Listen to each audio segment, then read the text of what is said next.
Gaua harago bultzatuz liburua 2007an argitaratu zuen Mario Calabresik Italian.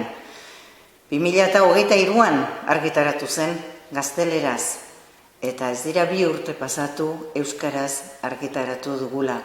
Liburu hunkigarria eta benetan negar egin arazten duena pasarte askotan, baina negar sendagarria ere badena.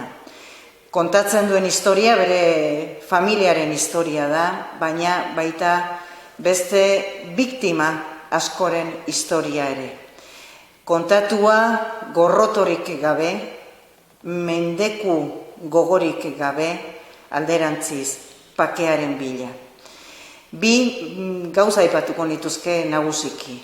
Bata, egia eta justizia bilatzen duen liburua dela, eta bestetik bilaketa horretan terrorismoaren biktimek ehuntzen duten giroa dela dudarik gabe maitasun giroa, pake giroa eta etorkizunari begirako giroa.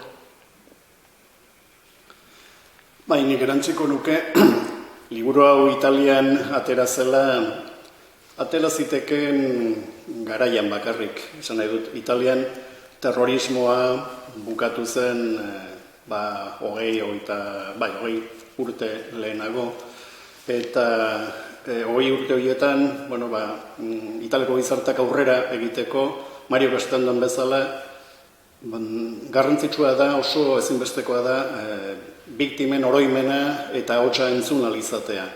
Horregatik idatzi zuela liburua eta liburuak izugarrizko jartzun auki zuen Italian. Euskeraz, hemengo terrorismoa amitu zela 20 urte pasatu dira, eta nik uste dut momentu egokia dela baita ere, gure gizarteak ere aurrera begira jarri behar dugulako, baina justizian eta egian eta biktimekiko arrespetuan oinarrituta.